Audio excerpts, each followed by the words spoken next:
Aquí tienes la primera parte. Dime cuando quieras que continúe con la parte 2. Un pastor belga malinois de más de 40 kilos mantenía paralizado a todo un hospital militar en Zaragoza, atacando a cualquier médico que se acercara a la cama de un capitán herido. Nadie entendía por qué el animal dejaba pasar a una sola enfermera, ni por qué, al verla, dejaba de gruñir y agachaba la cabeza como si la reconociera de otra vida. El ala de recuperación intensiva del Hospital Militar de Zaragoza llevaba 3 días en alerta permanente. La habitación 214, situada al final del pasillo, había sido aislada por orden del propio director médico. Dentro, sobre una cama estrecha y rodeado de monitores que pitaban sin descanso, yacía el capitán Mateo Ibáñez, oficial de la brigada paracaidista, superviviente de una emboscada en una misión de la OTAN en el norte de Malí. La explosión de un artefacto improvisado le había destrozado la pierna derecha, quemado el costado izquierdo y dejado atrapado en pesadillas constantes que no lo soltaban ni despierto. Pero no eran las heridas de Mateo lo que tenía a todo el personal médico aterrorizado. Era la sombra que dormía a los pies de su cama. Se llamaba Trueno, un perro militar de combate con más de 30 misiones a sus espaldas, entrenado por la Unidad Militar de Emergencias para Detección de Explosivos.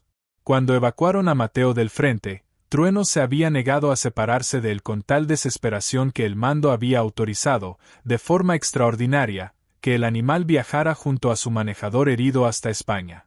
Ahora esa lealtad se había convertido en una amenaza real. Cada vez que una enfermera intentaba ajustar la vía intravenosa de Mateo, Trueno se lanzaba hacia adelante enseñando los colmillos.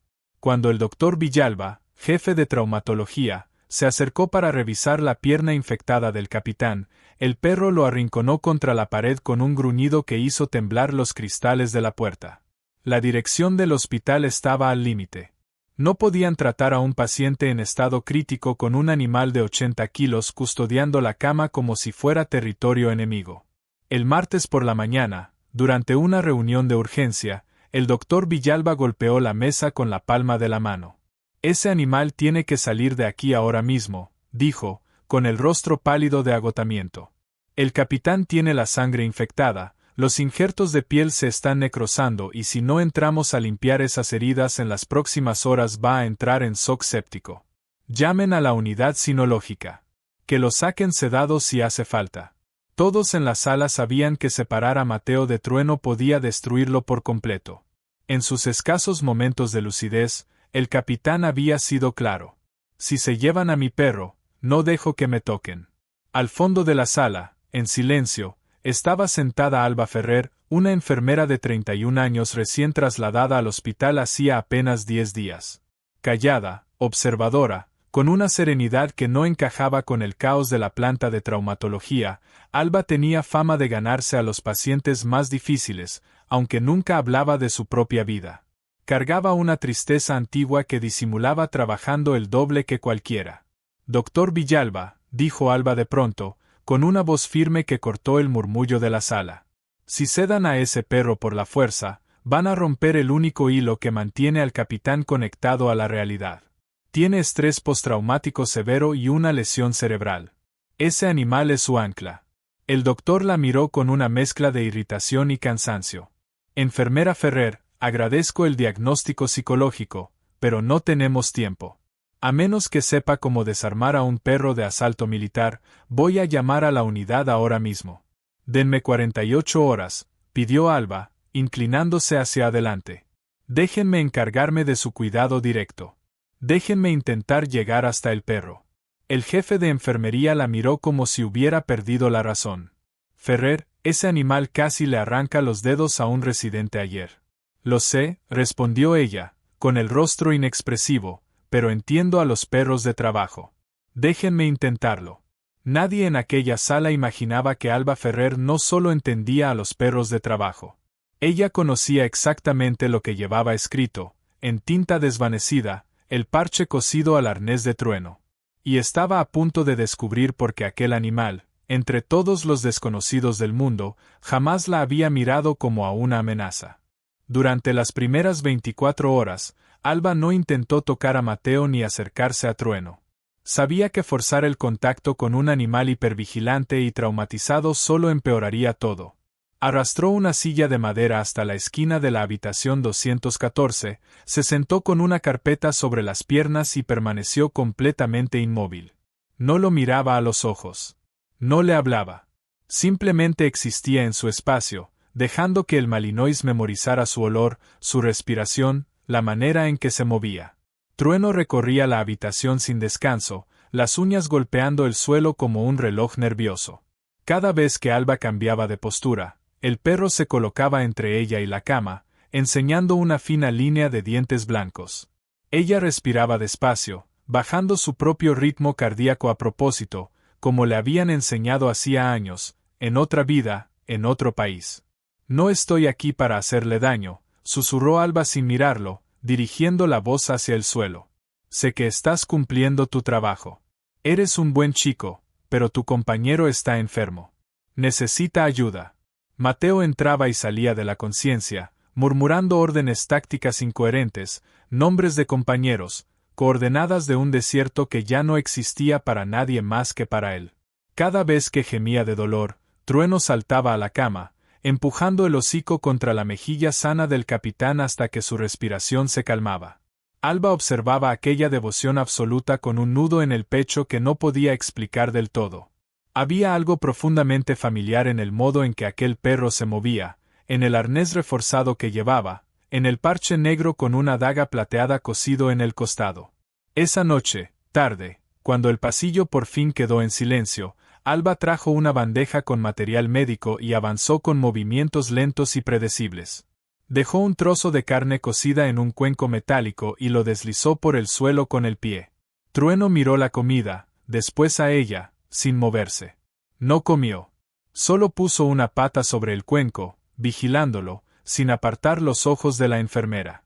Alba consiguió acercarse lo suficiente para revisar los monitores de Mateo. Pero en el instante en que su mano se acercó a la vía intravenosa, Trueno atacó. Sus mandíbulas se cerraron a 1 centímetro de la muñeca de Alba, una advertencia brutal y calculada. Ella no retrocedió de golpe ni gritó. Retiró la mano despacio, con el corazón golpeándole las costillas, y dio un paso atrás. Las 48 horas que le habían concedido se agotaban y todavía no había logrado nada. El jueves por la noche, todo se derrumbó. La fiebre de Mateo subió de forma descontrolada, superando los 40 grados. Los monitores comenzaron a chillar con una alarma aguda que anunciaba una caída brusca de presión arterial. La infección de su pierna había entrado en el torrente sanguíneo y la sepsis avanzaba a toda velocidad. El capitán empezó a convulsionar, atrapado en un recuerdo horrible, gritando nombres de soldados caídos, arrancándose las vías del pecho. El caos desató en Trueno una furia protectora sin límites. El perro saltó de la cama, se plantó en el centro de la habitación y comenzó a ladrar con una intensidad ensordecedora, el pelo erizado desde el cuello hasta la cola, dispuesto a matar a cualquiera que cruzara esa puerta. El doctor Villalba corrió por el pasillo seguido de 2 guardias de seguridad con porras reforzadas y 2 agentes de la unidad sinológica cargando un lazo metálico y un rifle con dardo sedante. Se acabó el tiempo, gritó Villalba señalando la puerta. Está entrando en parada. Tenemos que entrar ya. Cediden al perro. Alba, que estaba en el control de enfermería recogiendo antibióticos, vio a los hombres armados correr hacia la habitación 214 y sintió un pánico que le heló la sangre. Soltó todo lo que llevaba en las manos y corrió por el pasillo. «¡Alto! ¡No le disparen!», gritó, colocándose delante de la puerta justo cuando el agente sinológico levantaba el rifle. «Ferrer, apártese», rugió Villalba, el rostro enrojecido. «El paciente se está muriendo y ese perro va a destrozar a alguien. Si le disparan ese dardo, la adrenalina hará que luche contra el sedante», suplicó Alba, con la voz quebrada por la desesperación. «Va a atacar y ustedes van a tener que matarlo. Denme 1 minuto. Solo 1 minuto». Antes de que nadie pudiera detenerla, Alba entró en la habitación y cerró la puerta detrás de ella, quedando encerrada a solas con un soldado delirante y un depredador de 80 kilos en plena carga de combate. Fue en ese instante, con Trueno avanzando hacia ella enseñando los dientes, cuando Alba levantó el puño derecho y lo presionó contra su propio pecho, un gesto que ningún civil en toda España debería conocer jamás. Trueno se detuvo a escasos centímetros de las piernas de Alba, soltando un rugido que hizo vibrar el cristal de la ventana. Estaba aterrado, confundido, y decidido a proteger a Mateo de aquella amenaza que su instinto le gritaba que era real. Alba no se agachó, no apartó la mirada, no dio ni un paso atrás. Clavó los ojos en el parche negro con la daga plateada cosido al arnés del animal y, en ese instante, algo se rompió dentro de ella. Reconocía esa unidad. Reconocía ese entrenamiento. Y en el fondo, a través de una ola de dolor que llevaba años conteniendo, reconocía a ese perro. Respiró hondo, cuadró los hombros y adoptó una postura de autoridad absoluta. Levantó el puño derecho, lo cerró con fuerza y lo presionó contra el centro de su propio pecho, un gesto reservado únicamente a los manejadores de la Unidad Sinológica de Operaciones Especiales. Después, con una voz firme, sin rastro de miedo, pronunció una palabra que ningún civil en toda España tenía derecho a conocer. Trueno, alto. La orden estaba en alemán, un idioma usado deliberadamente en el adiestramiento militar para evitar que cualquier extraño pudiera controlar al animal. Pero aquella pronunciación exacta, combinada con el gesto en el pecho, era un código de desactivación personalizado, una llave secreta implantada por su primer manejador. El efecto fue instantáneo. Las mandíbulas de Trueno se cerraron de golpe. Los ladridos cesaron por completo. El perro se quedó paralizado, los ojos ámbar clavados en el puño de Alba contra su pecho, la cabeza ladeada, procesando la imposible realidad de que aquella desconocida conocía su protocolo más profundo y secreto.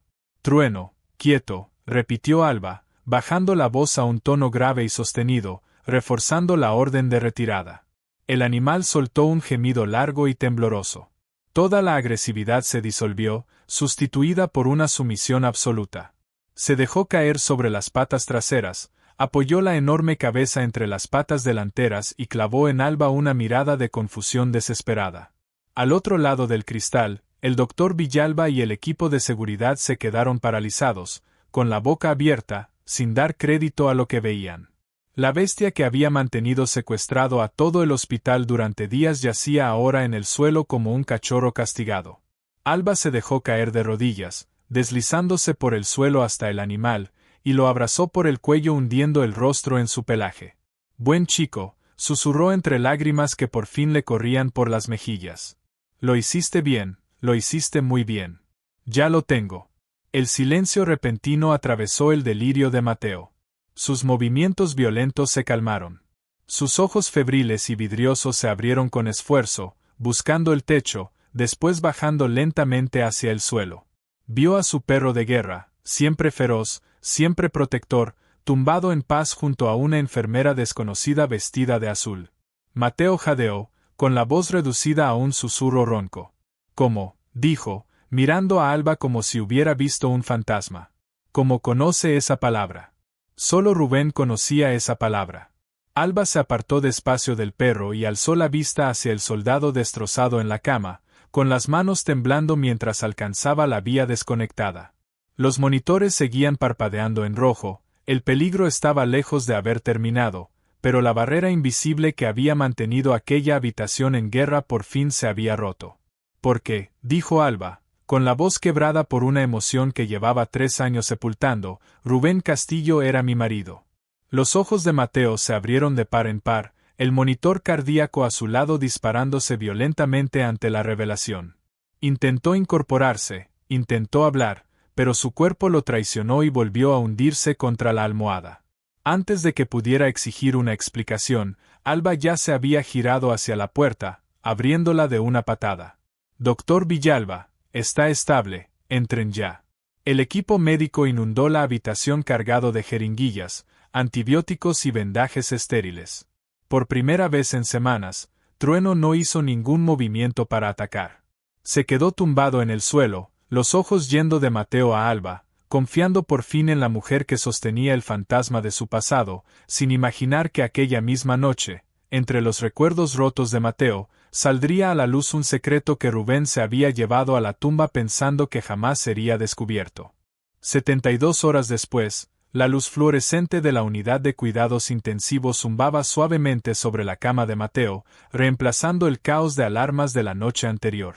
La fiebre había cedido por fin, retirándose como un enemigo derrotado tras una intensa dosis de antibióticos intravenosos.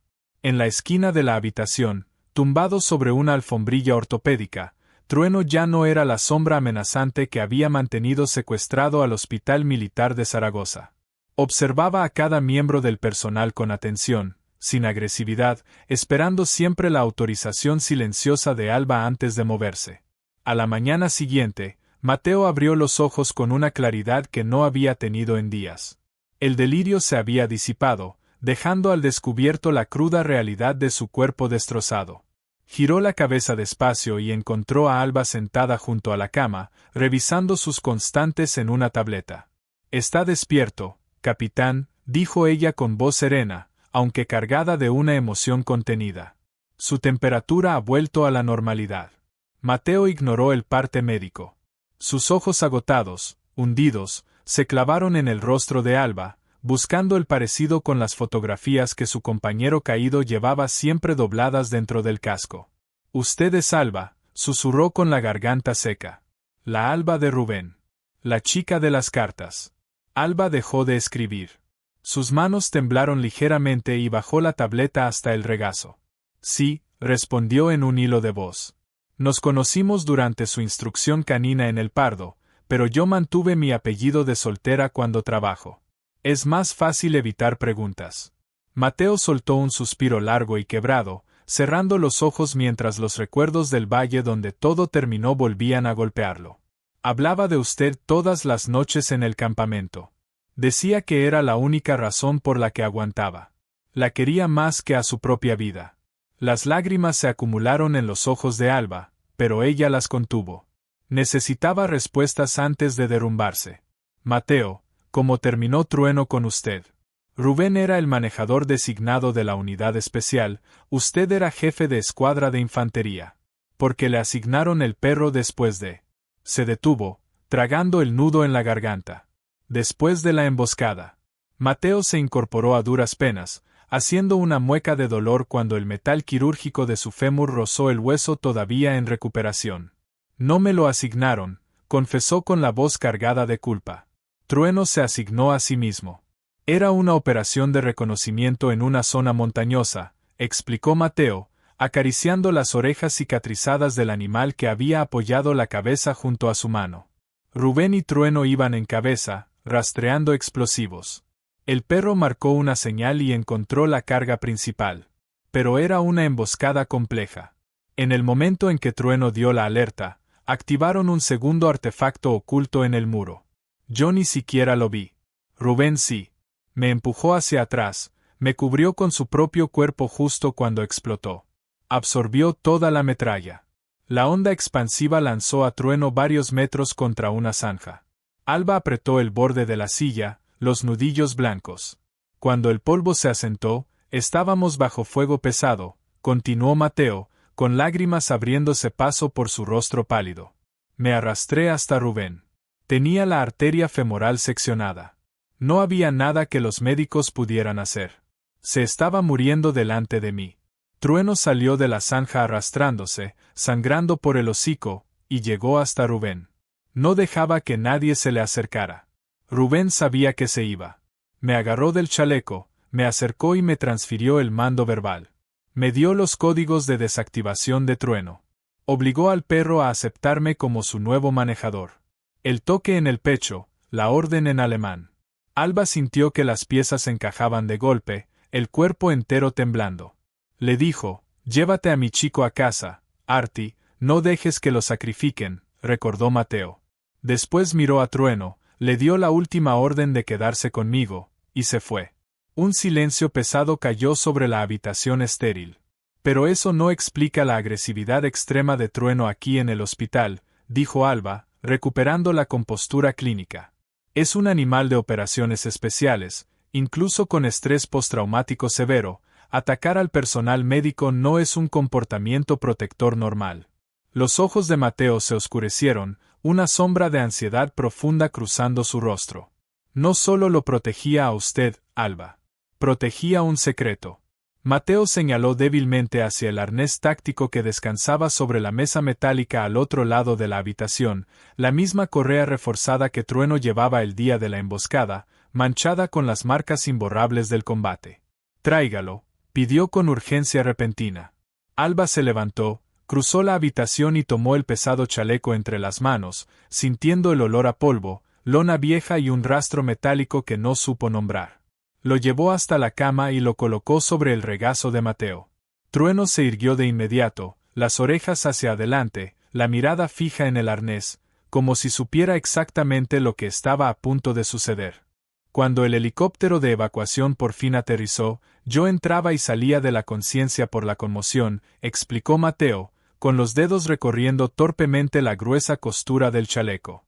Pero antes de eso, antes de que saliéramos de la base avanzada, Rubén hizo algo extraño. Me dijo que tenía un mal presentimiento sobre la patrulla. Mateo encontró una costura oculta en el forro interior del arnés, justo detrás del asa reforzada usada para levantar al perro sobre los muros. Sacó algo del bolsillo de su chaleco, abrió un compartimento escondido en el equipo de Trueno y lo selló dentro. Me dijo, si las cosas salen mal, asegúrate de que esto llegue a Alba. Trueno lo protegerá con su vida. Alba dejó de respirar.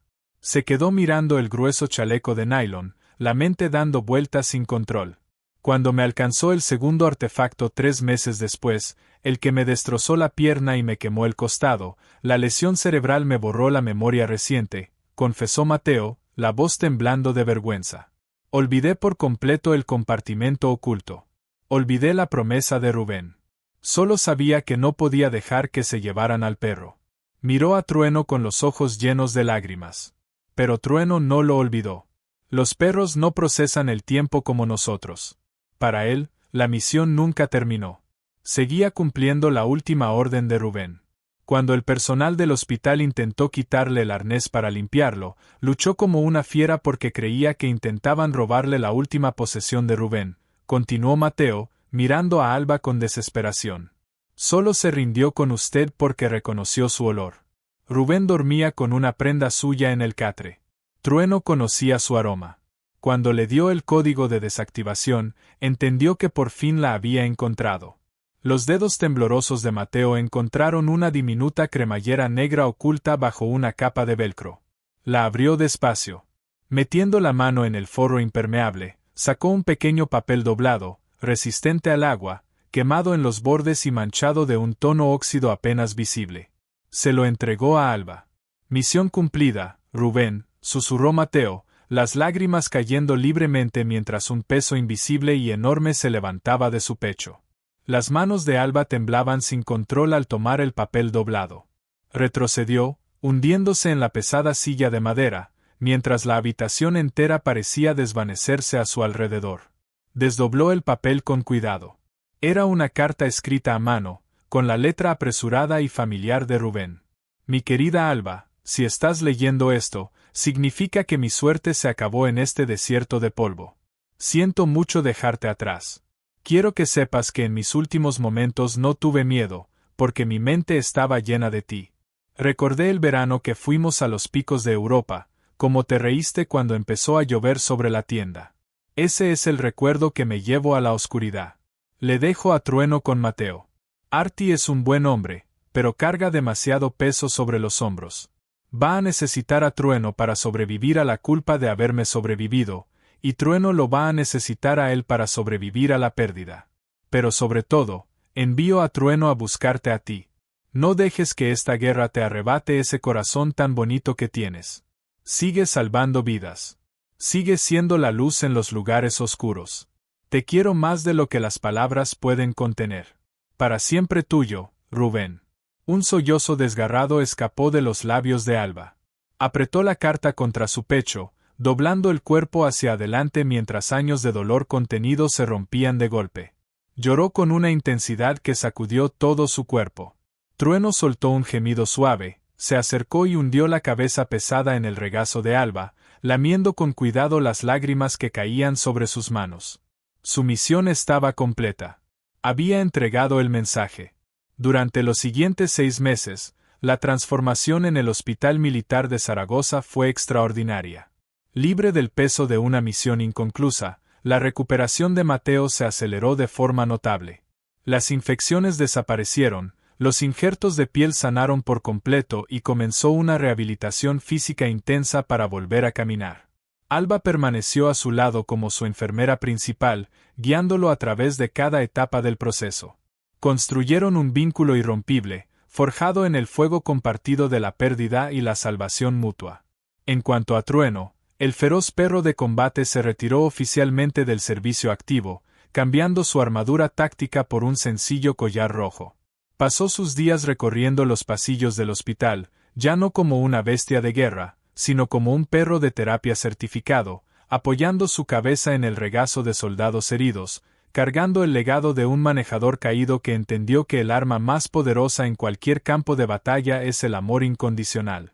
Si esta historia de lealtad, sacrificio y el vínculo irrompible entre un perro militar y sus manejadores te tocó el corazón, dale like a este video. Nos ayuda a seguir trayendo historias reales que emocionan. No olvides compartirlo con tu familia y amigos para honrar la valentía de nuestros veteranos y sus compañeros caninos. Y suscríbete, activa la campanita, para no perderte ninguna historia que te llegue al alma. ¿Qué fue lo que más te conmovió de esta historia? ¿Crees que Trueno sabía desde el principio que Alba era la persona que buscaba? Cuéntame en los comentarios qué momento te dejó sin palabras.